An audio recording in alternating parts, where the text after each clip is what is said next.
What's up, everyone? Happy Friday. Welcome to another episode of the SEO Video Show.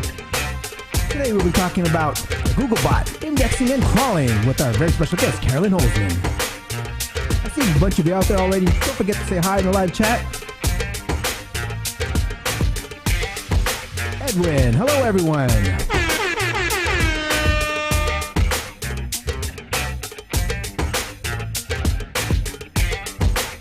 Maddox, hi Dre and Carolyn, looking forward to all the knowledge bombs. Yes sir.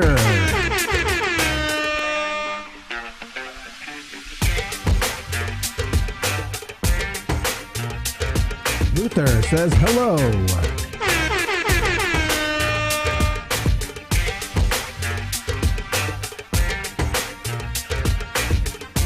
Don't be shy, guys. Be sure to let me know where you're watching from. Say hi. Victor, what's up, Dre? Hello, Victor.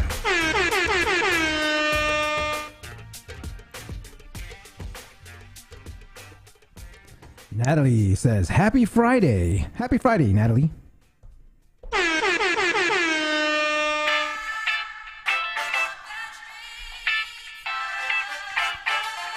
Kyla, hello.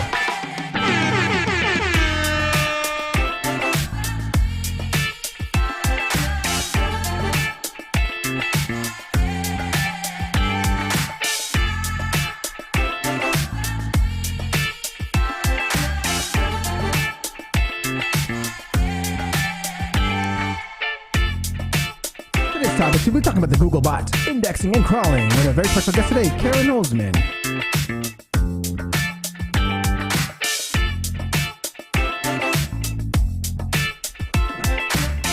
Carol from Seattle, Washington. Hello.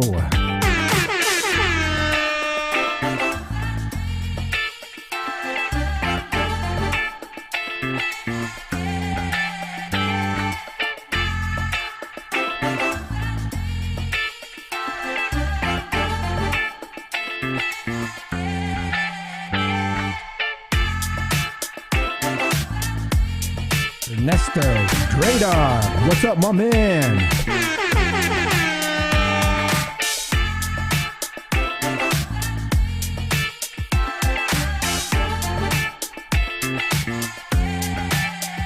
All right, guys, we got less than 7 minutes to go, about 6.5 more minutes to go. Be sure to get your shouts out, get your questions ready. Make sure your questions are on topic. We'll be talking about the Google bot indexing and crawling with our very special guest today, Carolyn Holzman.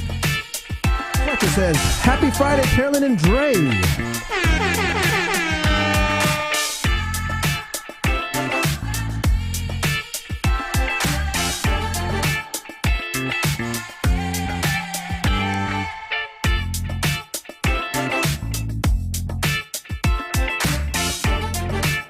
Carolyn, is it nice and sunny, or is that just like a nice bright light from the clouds coming through the clouds? It looks nice and sunny over there.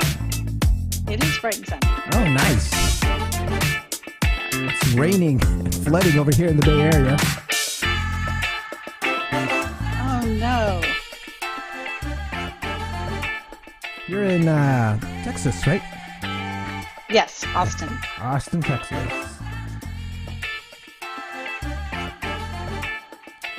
All right, guys, we got about 5.5 more minutes to go. Get your shouts out. Get your questions ready. Let me know what you're sipping on. I am sipping on some sparkling water from my DIY kegerator. Converted a keg into sparkling water dispenser, which is really convenient because I buy tons and tons of sparkling water, and I thought it was a lot more cost effective to just build my own dispenser.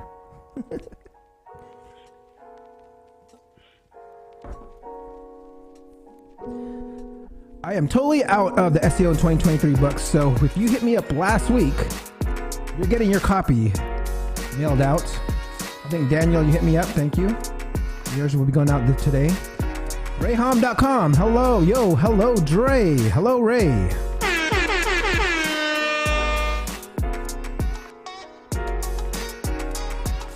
Oh, an ice blonde roast. What's an ice blonde roast? I'm gonna Google that.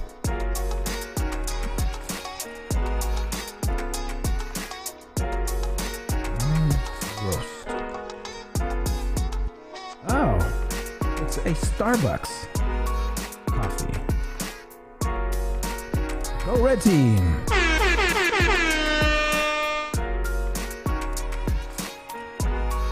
For these topics, we'll be talking about the Google bots, indexing and crawling with Carolyn Holzman of American Way Media. Be sure to get your shouts out and your questions ready, and I will address them in the order that they are received. Be sure to ask questions that are on topic.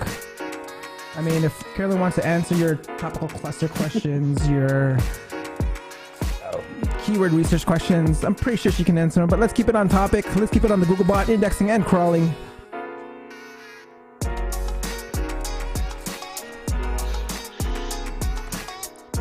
Are you guys 2 hours ahead out in your area?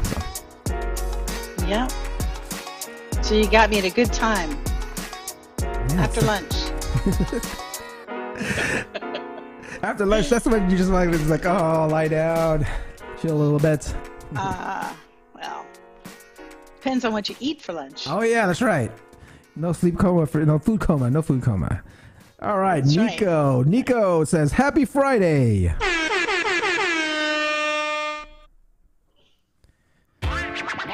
I tend to have a brunch and then like an early dinner, and I try to keep it within that span, just so I can kind of like have that little fasting. So I eat like around 10:30, and then between like 4:30, and then that's all I eat. Just between those two times, yeah.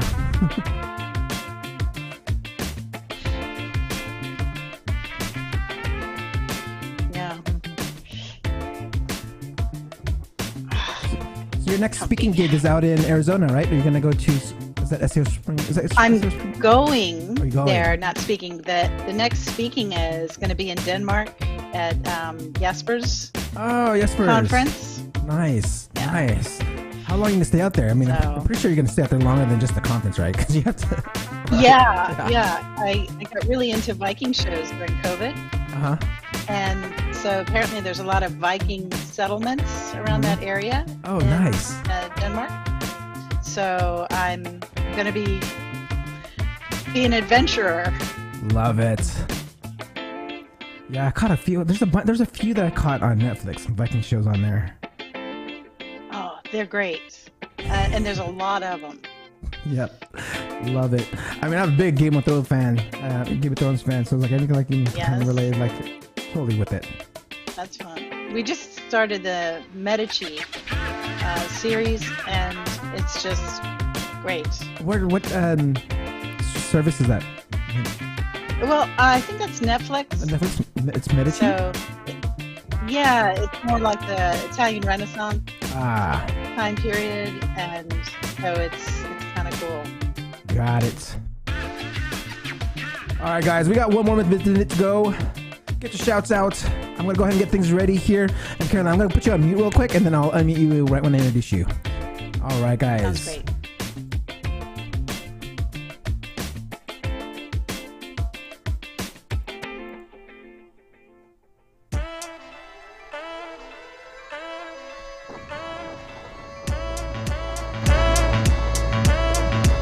Oh, yeah. Let's go, everyone. Happy Friday. 30 seconds. Let's go.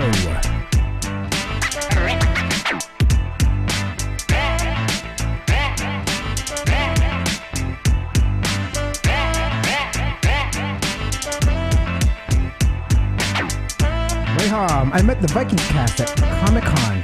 Sorry, not necessarily related, but I heard you guys talking. All good, Ray. Jeremy, my man, yo, just caught in.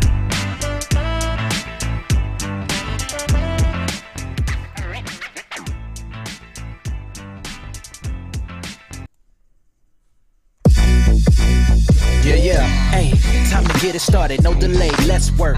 Wanna see you be an SEO expert. Paul Andre De Vera, steady dropping knowledge, over 15 years in the game, so he knows all about it. Master the art of SEO, you will be amazed. Time to get your brand off page to on page. Dropping knowledge, legendary for sure. Whether you're just getting started or self-employed entrepreneur. Yeah, let's go. Subscribe to the SEO video show. Hey, welcome to another episode of the SEO video show where SEO is alive and fun. My name's Paul Andre De Vera, aka Dre, and I curate SEO videos released in the past week into about 1 minute clips. My favorite part of the show is when I get to introduce my guest, and my guest this week is the founder of American Way Media, Carolyn Holzman. Before we get started, let's say what's up to everyone in chat. I see Jeremy, Ray, Nico, Red Team, Fletcher, Ernesto, Carol, Edwin, Maddox, Luther. Wow, there's a lot of you guys. Victor, Natalie, with Kyla. Welcome. Thank you everyone for coming in early. Don't forget to like, subscribe, and support this channel. And let's get on with the show. Hey Dre, what do SEOs use when they go fishing? Link bait!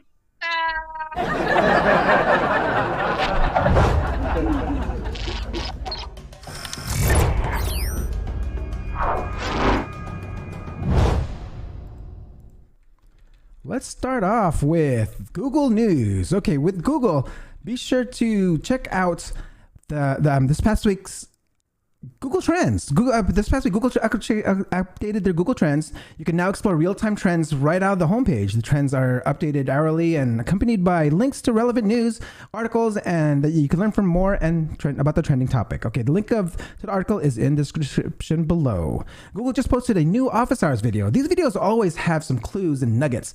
Here's one on today's topic on crawling. Let's check this one out. Will crawl requests in the Search Console cover Google's ad spots crawling? Because we notice some examples provided by the Search Console crawl request are product URLs from Merchant Center. Hi, Ellen. And yes, the crawl stats in Search Console include AdSpot as well. You should see it listed separately in the Googlebot type section. This is included here because AdSpot uses the same infrastructure as Search Googlebots, and it's limited through the same crawl rate mechanisms. This is interesting because within the past month, I launched two new sites, paulandre.com and dre.ai. I was having some issues getting my pages indexed on paulandre.com. However, on dre.ai, my pages were indexed within a day. And the only thing different I did was I actually created Google PPC ads to promote dre.ai. So we'll learn more about crawling later on today, but let's go ahead and if you want to check out some AI, high quality content, try and check out dre.ai. All right. Okay, let's go into Kyle Roof. Kyle Roof discusses duplicate content on the Authority Hacker podcast. Let's check this one out.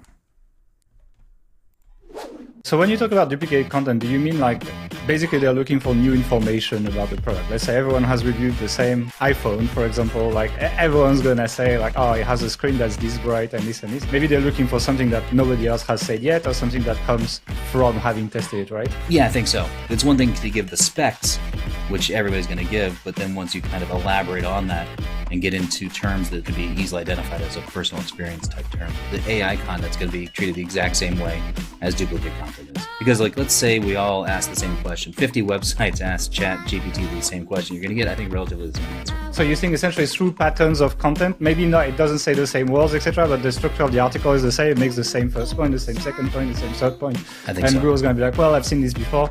And they will essentially try to maybe catch you on the conceptual level and article structure level more than like on the word by word, and like duplicate content will expand its definition. I think so. I think that's how they'll approach it. Google says AI content is acceptable, so but take the time to add your voice to it, even if it's just 1 to 2 sentences in the intro and conclusion. Okay, Ross Simmons shares his content growth framework. Let's check this one out. A framework rooted in 4 key steps: research, creation, distribution, and optimization. If you can embrace this framework instead of just thinking about creation, you will unlock some amazing returns. It is time for us to put marketing back into content marketing. It's time for us as SEOs to think holistically around the entire life cycle of our content. And some of you already do this, and that is great. So take a screenshot of this and share it to your teammates who are not, because so many people in the industry are falling victim into this idea of just thinking of creating, or just falling into the victim of creating and optimizing at the worst case, right? But we also need to think about things like distribution. And distribution doesn't just end and live with social media. It's social amazing opportunity, no doubt about it. At Foundation, we work with our partners and we run distribution campaigns consistently where we're taking their blog posts, we're turning them into Twitter threads, we're taking their webinars and we're turning them into social video clips. We take their blog posts, we turn them into LinkedIn carousels and posts, etc. And we see significantly time and time again an increase in the amount of visits and traffic to those pieces than those that are not distributed. There are a lot of content marketers out there that think creating a blog is content marketing. If that's what you think, I think you're just a writer. Okay, A Nerd's World shares the number one thing to do before SEO.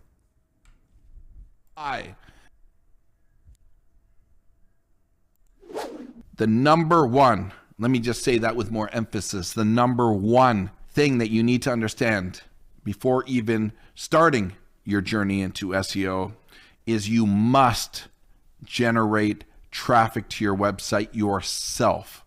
Okay, I'm going to add this little graphic of a pie. Sorry, not a pie. A pie chart. That's better.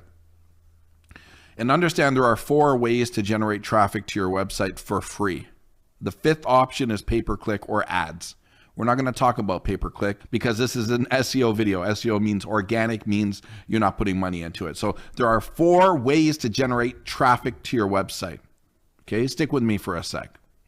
Number 1, and the method that you should be generating the most of your traffic should be direct, meaning people go directly to their phone or their voice or their laptop or computer and type in your website. That's direct. That should be the number 1 way that people find your website, period. Right now, overall, no matter how old you are, how young you are, you need to be generating direct traffic to your website. Should be the biggest piece of the pie. This goes back to what I've been advocating about on the show many times. I mean, it's about building your brand, right? Offline and online. You can go in and have flyers, stickers, radio ads, etc. I mean, mentioning your brand in the meat of your content also can help you get reference in some of these new AI writers that pull content throughout the web. So, okay, now let's get to my favorite part of the show. Be sure to ask questions on the topic and then I'll address them in the order that they are received. Please show some love for the channel while I get things ready here.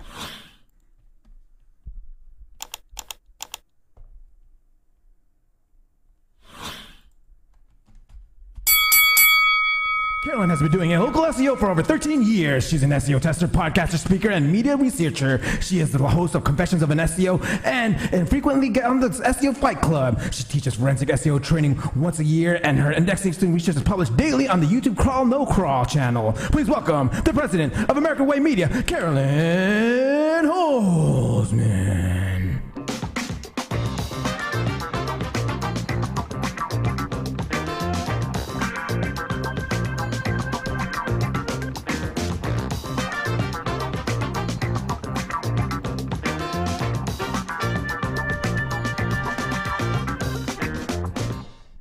Carolyn, hello. Welcome to the show.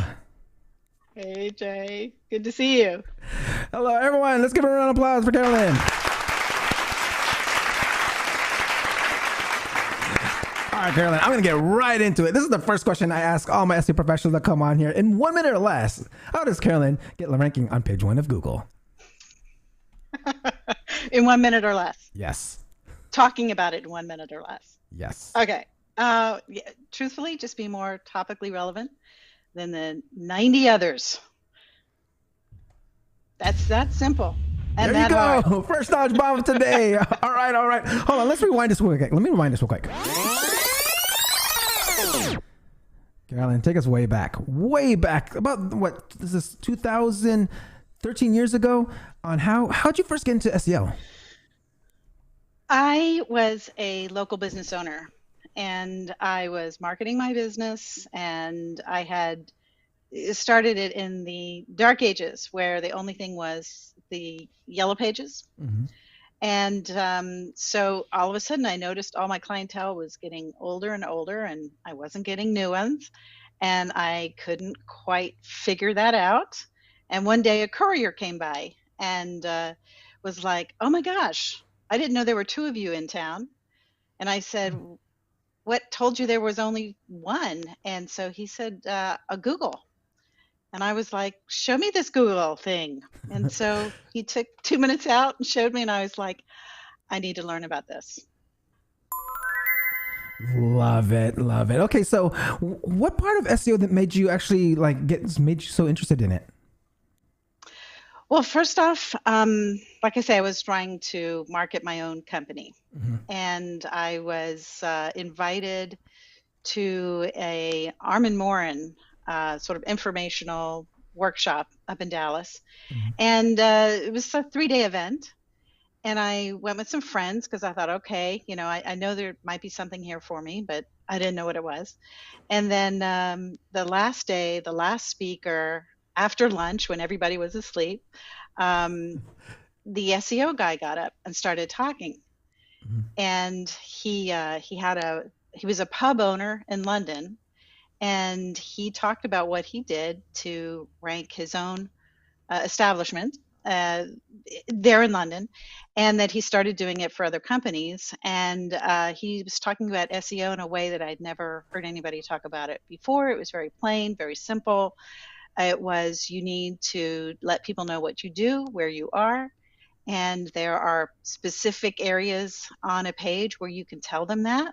And so he made the offer of anybody who wanted to learn SEO, he would teach them for a year over Skype.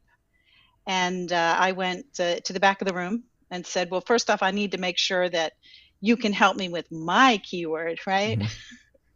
Before I knew anything. And I told him what it was. And it was a 2-word phrase that was like the hottest way people searched for what I did, which was CD duplication.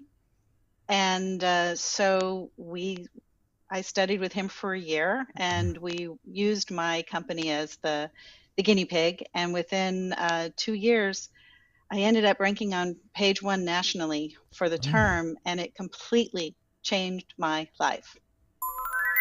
Love that. So you met this guy at a conference. I mean, so how'd you learn it? I mean, he said he was teaching you guys, like, was it like virtually, on calls? Like how were you guys learning? And what other like resources were you using to learn SEO back then? Yeah, it was Skype lessons. Okay, Skype lessons. So every week, I mean, it was amazing value for the time.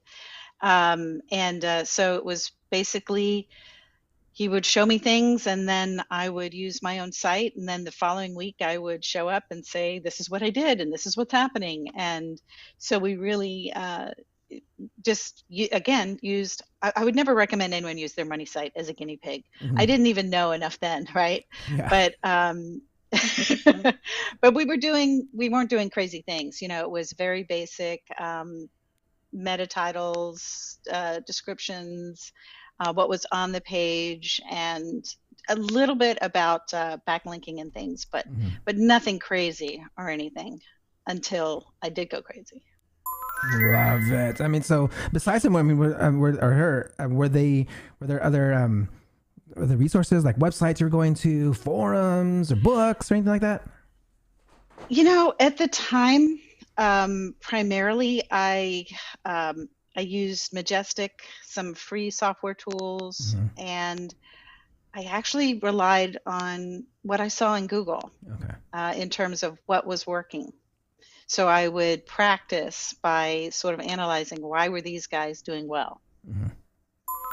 All right, so that actually takes us to this point of your career in SEO as an SEO tester, right? Because I mean, it kind of started over there. You're looking to see what worked really well. So tell us your journey as an SEO tester and things that you're testing at the moment. Sure. Well, I was probably one of the first ones.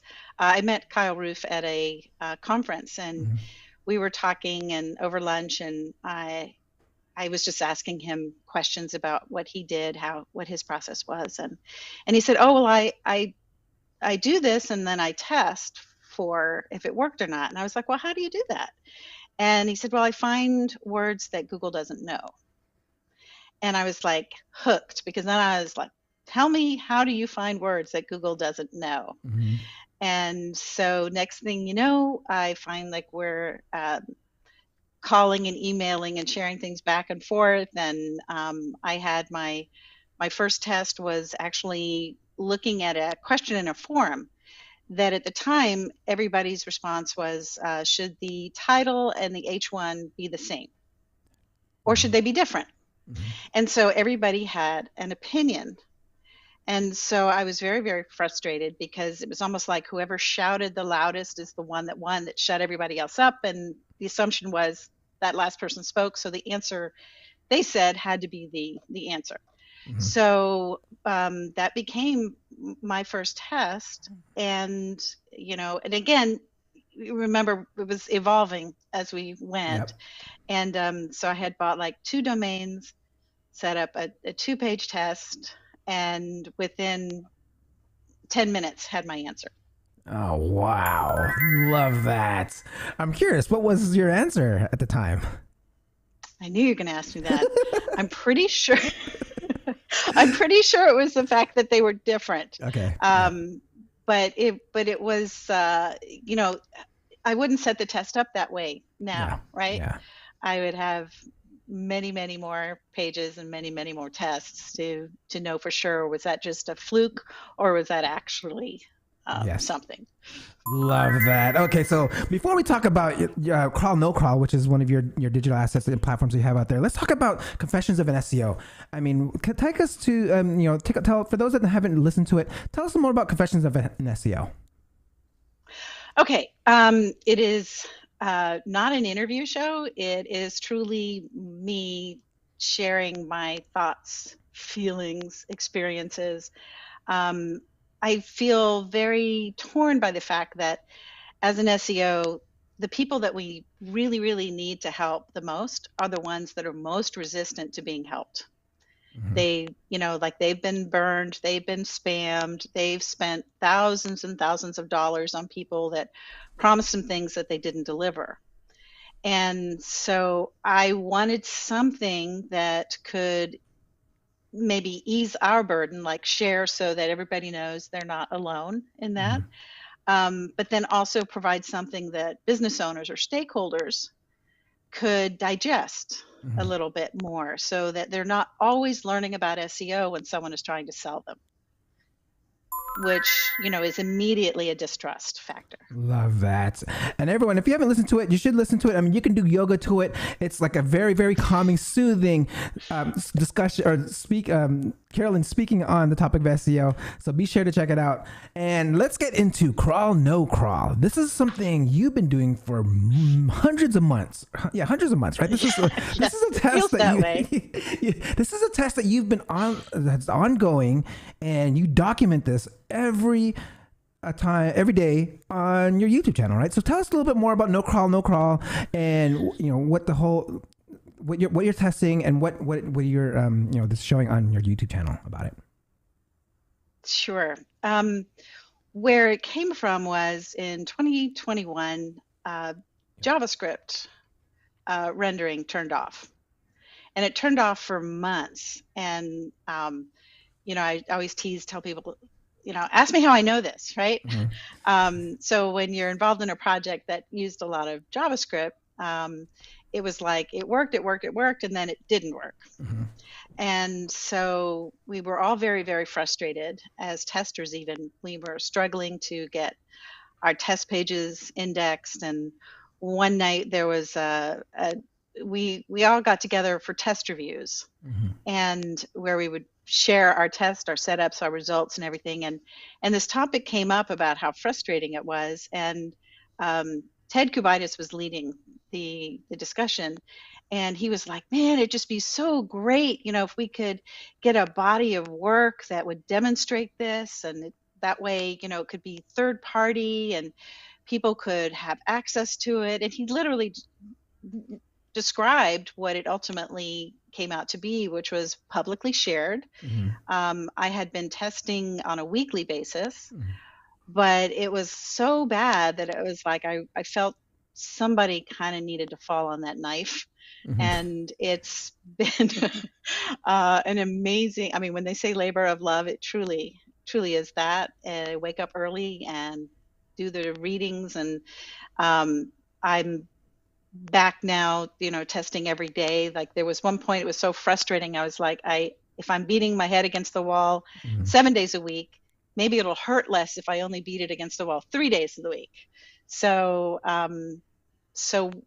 came up with a new protocol last February in terms of not just what to do, but what not to do mm-hmm.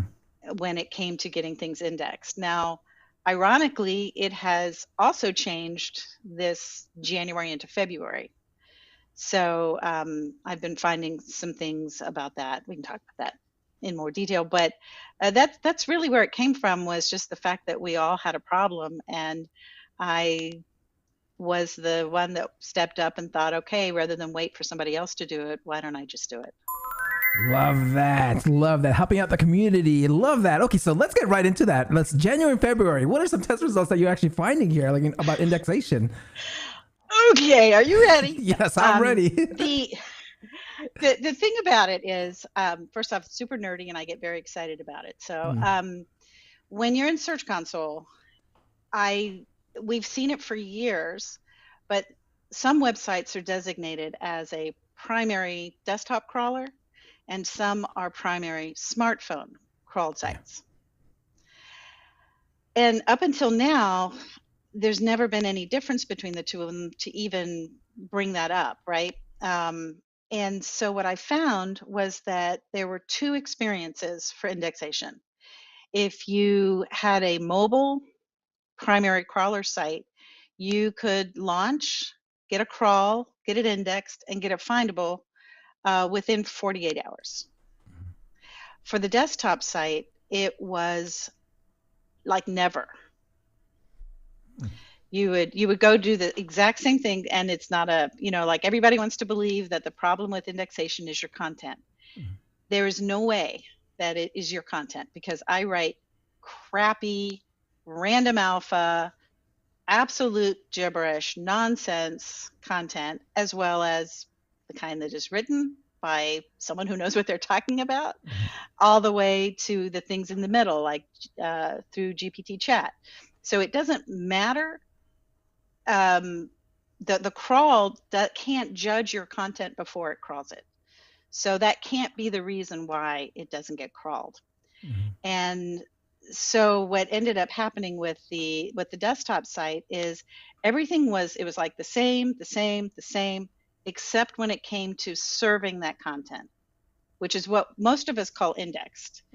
But the research shows that that is not what we call indexed, is not necessarily the same as being indexed. Oh, explain. And it's okay. So when you're in Search Console and you publish a new page, one thing I do is, like, I always submit, I make the change, and then I resubmit the sitemap. And then I request for it to be indexed. And the first thing it'll say is that it's discovered your URL, but it has not crawled it yet. And then once you request, a couple hours later, it'll say crawled, but not indexed. And then you'll find that it'll say indexed, but you can't find it in the SERP. So that's the distinction between it. Once, like I say, some of these sites, they make it over into that, they call it serving. And I'm not making this up, because you remember that Google search status dashboard they came out with a couple months ago? It breaks everything down into their systems. So indexation is made of 3 systems. It's a crawling system, it's an indexing system, and it's a serving system. And it is when it's served that you can find your content by your keywords. And that's why test keywords are so useful, right? Because you need to be able to, if you're testing, you need to be able to isolate them. So the indexation test is testing for the first pass, which is the simple HTML, the words on the page. And then there's a keyword in there that's set with kind of like wrapped with JavaScript code, so that the only time all those letters come together is when it's gone through the second rendering pass. And so it goes through one, and then it goes to the rendering machine. And then there's that space of time between when it's indexed in Search Console and then findable by its keywords in what we look at, what our customers or our prospects are looking for in Google. Got that. So there's 3 steps there. You talk about that. Let's go back to your test from what you found from between January and February. I'm curious, like, what are the results of those tests? Well, the mobile primary crawler, like I say, you can launch new content, and within 48 hours, you're findable. Got it. So I'm curious then, like, And okay. I was going to say, and that is not the case for the desktop primary crawler. And then, so how can we get indexed in the desktop crawler? Now you know why I wake up early. Yeah, that's the thing, is trying to come up with what is, how does one, why is it different? And for instance, this past week, when they announced the product review update was over on March 7th, they announced it on March 8th. And they also updated Search Console, the page report in Search Console, where you look and it has like a date on the far right-hand side when you're checking your pages. And so that is something like all of our sites move at the same time. Like when mine says it's updated till March 6th, yours says it, everybody's says it. And if you're in a different time zone, it just lines up with the same time. Oh. So it's kind of like they do some things behind the curtain and then they push it out. And since they did that last push out, I have gotten different results on the desktop primary indexation and servability. So I think that a lot of it has nothing to do with what we can do, but has to do with Google being broken or hobbled on those in that system. Ah, interesting. I love that. Okay. So what is your approach on actually testing this Google indexing? What are you actually doing? How are you setting this up? I mean, like, how can you know this? Like, what's your approach? Okay. Yeah. Okay. It's real simple. We all do it every day. Okay. So now I have tested in like straight HTML sites, but I'm testing in WordPress just because it's easier way to manage the content. So content goes in, and it's, it could be anything. It could be a transcription of a YouTube video. It could be AI written content based on a topic. It could be random alpha, just unique words all over the place. So I put that in there, and then there's I put the regular keyword, the simple HTML keyword in the content, and then the JavaScript keyword it's like use a little script, and then you break up the letters, and then that all goes into the HTML on the back end. So you don't see the JavaScript keyword broken up. You have to look in the code for that, where you see that is there. And the only time that you can see that keyword is if it's gone through the second pass. So when I find the one in the HTML first is usually the simple keyword. So that means like I can confirm when I look for that word, okay. Oh, by the way, I didn't tell you, like I look at server logs as well. So I use the server logs to confirm that when I hit publish, what happened, right? So I see all the bots, I see them, what they do, and that they pull, and the different bots that come. And then, if it's a mobile site, you can set your clock.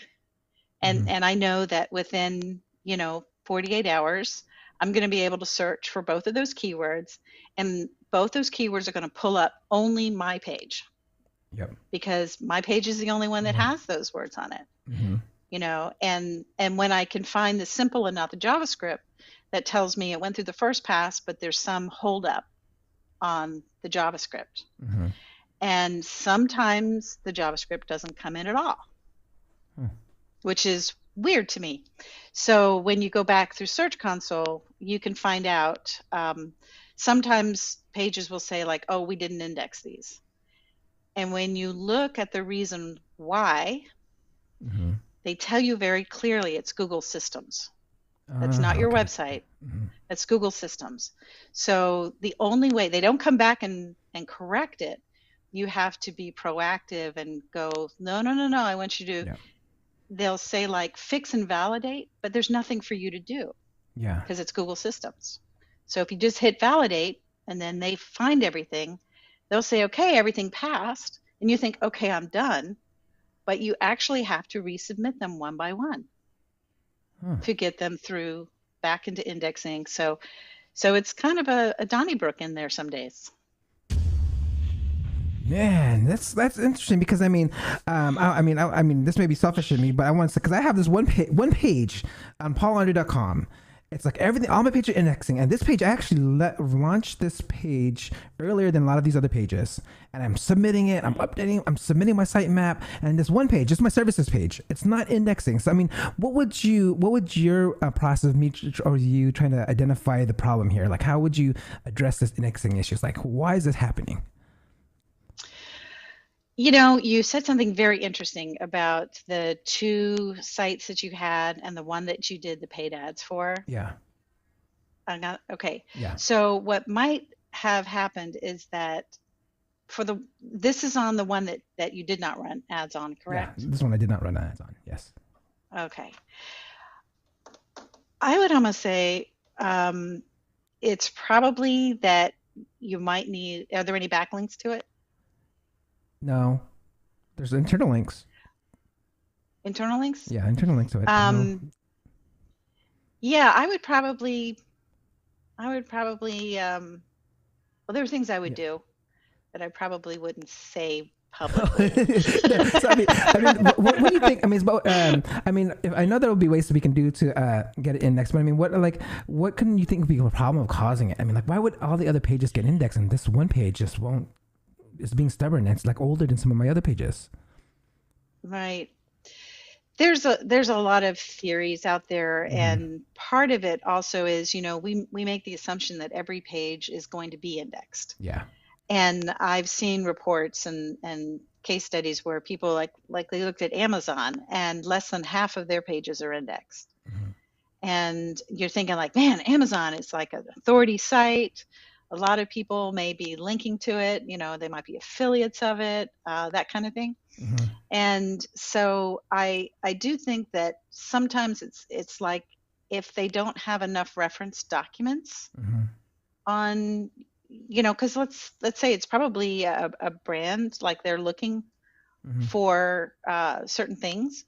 And so it may be that it might be a time thing, getting more documents out there, but spacing them out so it looks like a normal business would be doing, you know, because a lot of times us as SEOs, you know, we think like, oh, I'll do this, and they go bam, and push everything out, but a normal business may not do that. Yep.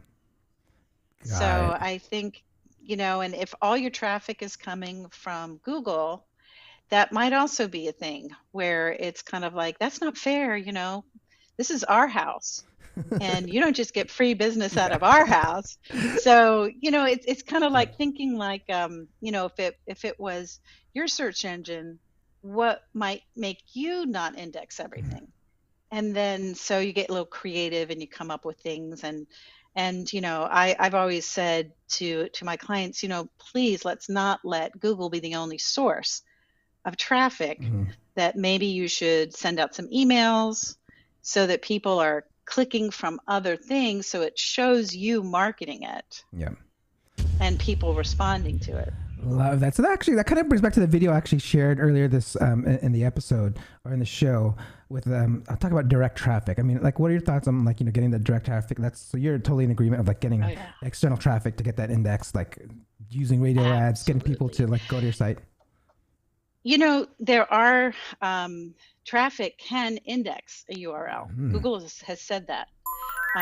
So I would definitely, I think that's what happened with the index detector page on American Way Media, is that I kind of pushed it all out there and shared about it, and traffic came almost immediately. And the next thing you know, it's findable by a keyword. And I'm like, how does that happen?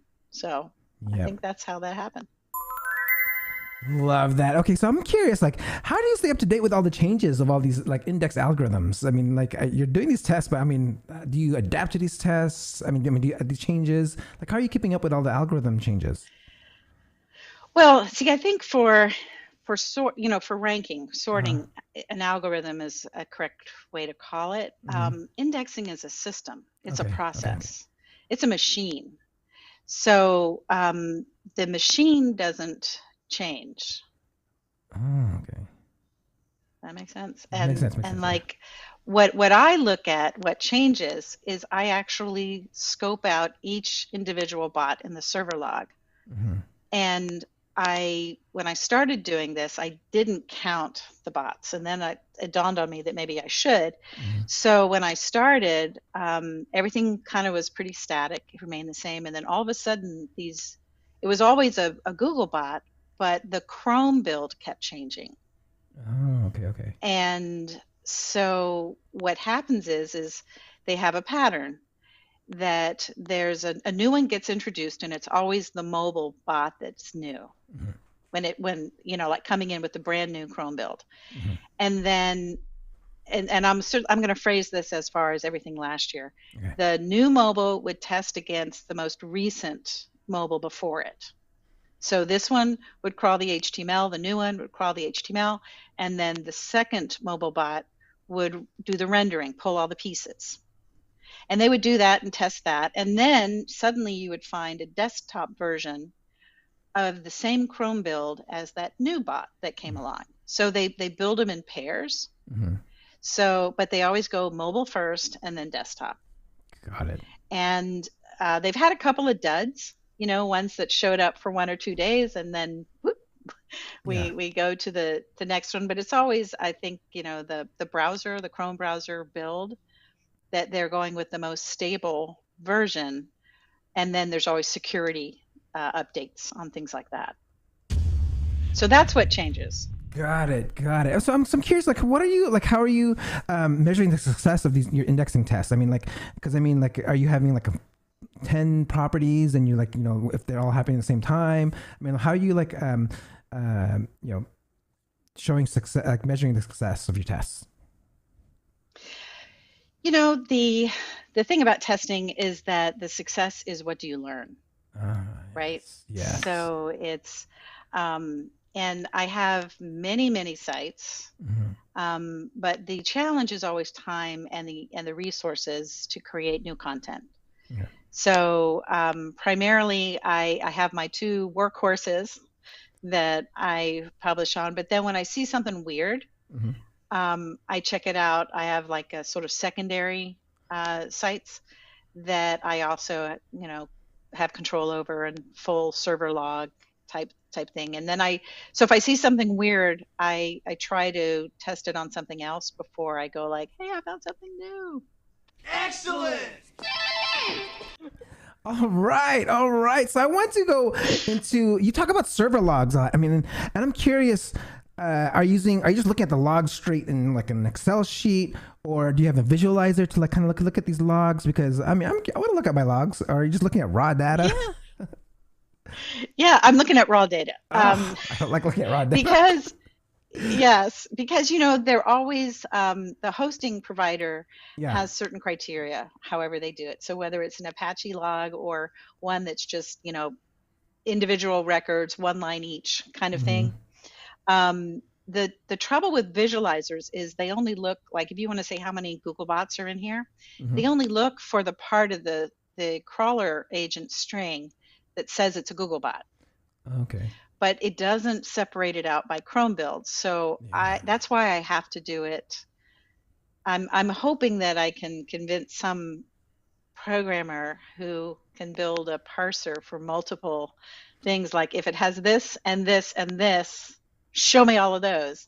Got it. So that's kind of where I am. So I wish I could say it's super easy. Love that. Okay, guys, if you guys have any questions, be sure to ask them in live chat, because I've still got a few questions of my own, but be sure if you have your own questions to go ahead and ask them in live chat, and I'll address them in the order that they are received. So I'm curious now, like if you had a client, what are some of the common mistakes that you see websites owners making when it comes to indexing? Like if their site's not getting indexing, like what are some of those common mistakes that they're doing? Funnily enough, a lot of WordPress sites, they have that box that says discourage search engines. Yeah. That's a very common one. on that, or they've done it, but the site might have kept a cache.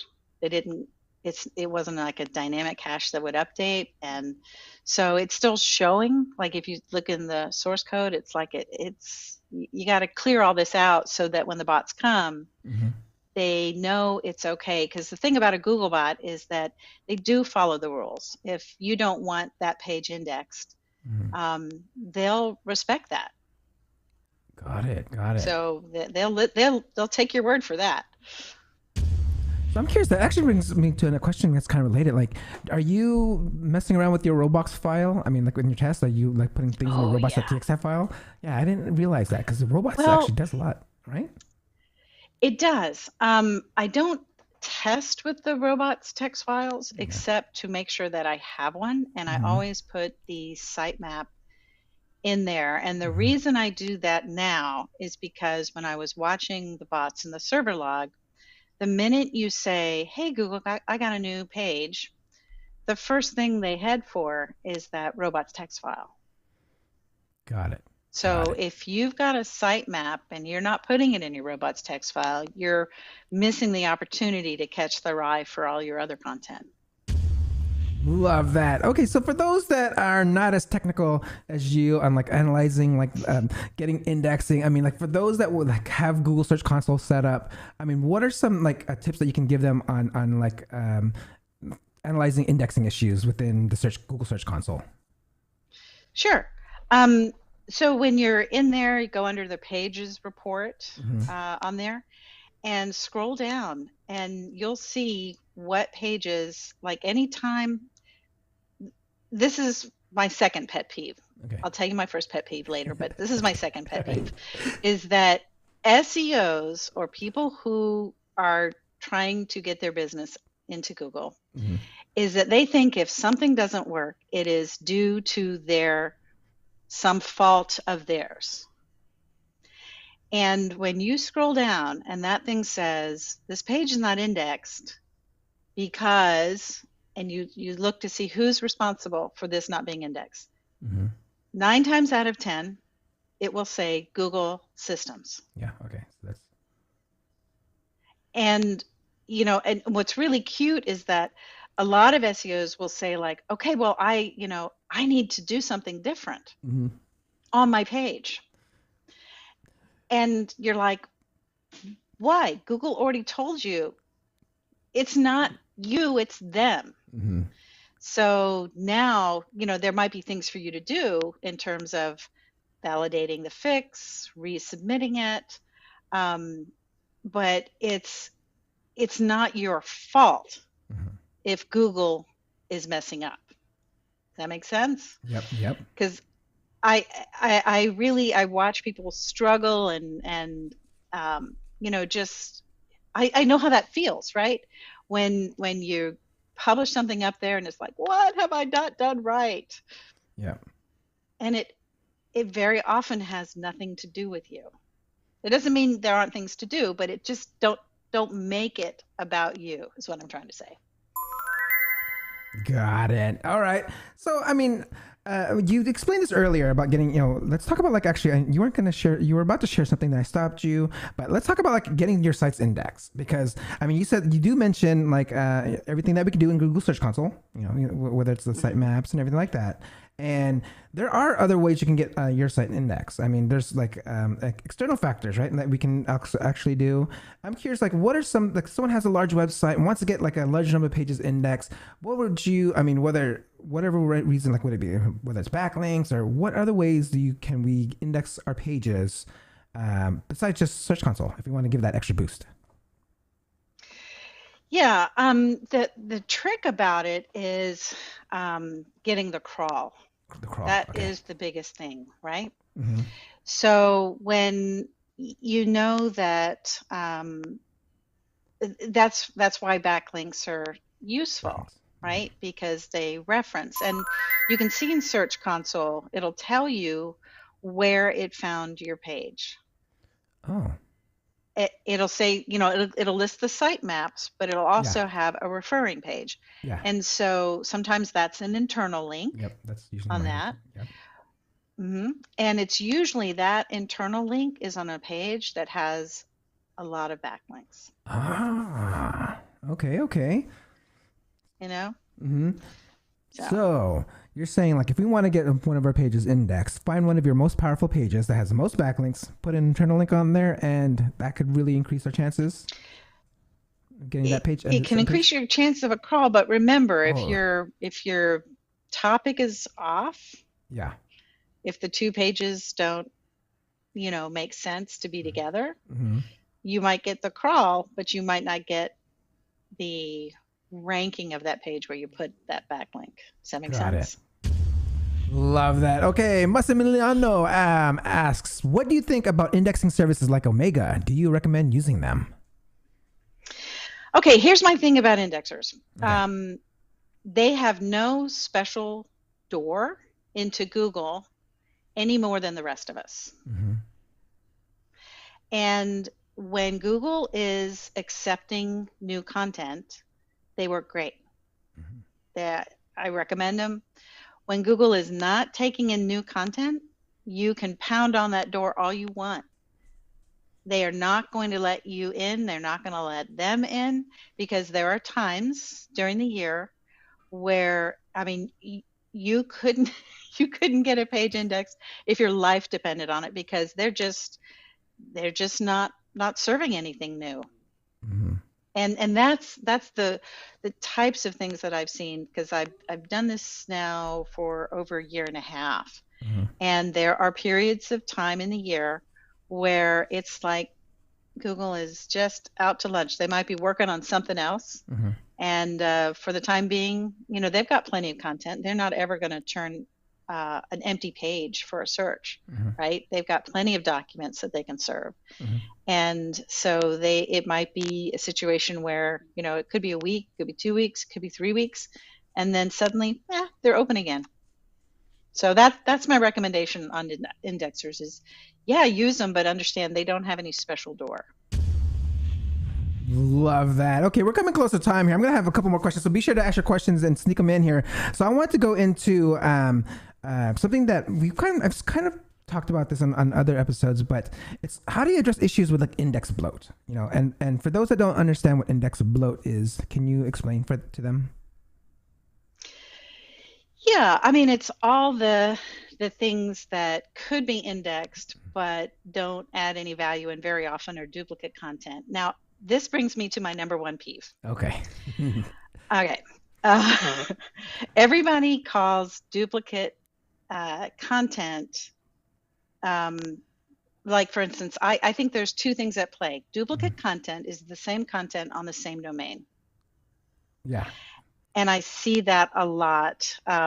Like you'll find it on Shopify sites like mad that, there's products, there's collections, but it's like two URLs, two different URLs that lead to the same page. That is duplicate content in my definition of it. Syndication filter is kind of like what you see when you issue a press release and they only index a couple of them. They're all there. They're all live. Those are all links that are pointing to you, but they filter out everything except for two of them. And so that's a syndication filter. But in this case, what your question is, when Google has two different URLs that lead to the same page, I have never seen them say, oh, okay, well, this page is better than that, so I'll just do this page and ignore that duplicate content. Instead, they demote both of those pages. So that's why it's essential to get your duplicate content under control. And, you mentioned I teach a forensic training course, SEO forensic training. And I really hammer home how many different ways you can see duplicate content on a WordPress site, on a Shopify site, on an HTML site. E-commerce is the worst because, you have all those parameters. So when you have duplicate content, it shows up. First off, you can see it in Search Console in that you might see a URL that you go, I don't remember that URL. Oh yeah. And you go and you look at it, and a lot of them, can be solved by the canonical. Yep. On that. But sometimes, different systems, they might, well, that's a page and it has its own canonical, but it's a canonical with all the UTM parameters in it. Mm-hmm. And you're like, that is never good. Okay. That is never helpful. That will not be pleasant until you get that under control, and then your page it's kind of like everything else holds it down, that when you finally solve it, it's like it takes off like crazy. Love that. Okay, so I didn't see any other questions come in here, so I wanted to go ahead and ask my last question that I ask all my SEO professionals that come on here. If someone is getting to SEO, become an SEO professional, what would your advice be to them? I can tell you how I did it. Okay. Of course, I had my own company website, but I built a separate website that I could play with. Mm-hmm. And it happened to be an affiliate site, and it was for girls' jewelry boxes. And so any tactic that I wanted to try, I put it on there to see, like, did this help or did this hurt?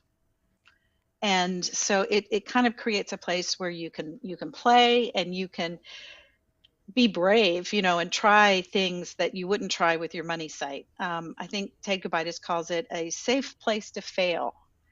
And I wish I had known him when I started, because it's kind of like I didn't know what I was doing. Mm-hmm. But that's essentially what I had done, was create a place where I could try things out, test, and see what happened. The goal was not to earn huge affiliate for it. It was to try out the things that I would read people trying and see if that helped or hurt.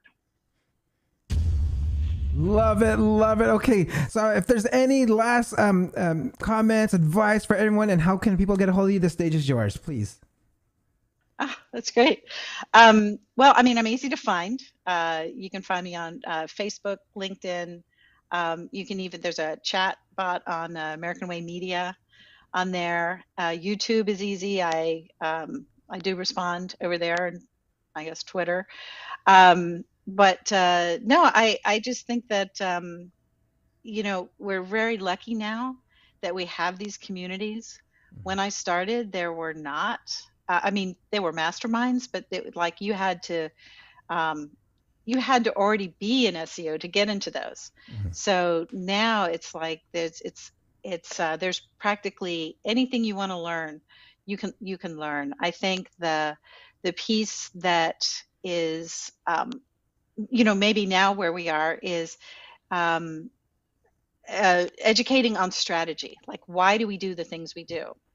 That just because I can, gear up GSA, why would I not want to do that to my money site? Mm-hmm. That part of the strategy to really examine, so that we become more self confident, I think, in what we do, and maybe agonize less over all the little things and work on the larger, the principles of SEO in that way.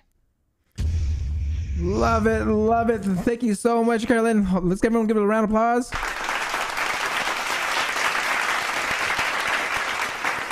Thank you so much for dropping so many knowledge bombs. Can you hold on for one quick second while I sign off here? Just hold on for one quick second. Yeah, sure. All right, guys, that concludes another episode of the SEO Video Show. Please like and subscribe and support this channel, and I will see you next week. Peace out.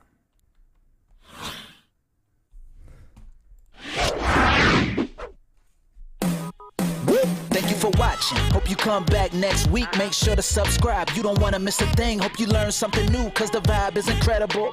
From the special SEO professionals, SEO video show. Let's work. Want to see you be an SEO expert. Paul Andre De Vera helping you step it up. No delay right now. Time to level up. Hey, thank you so much for watching. Make sure to subscribe. Woo!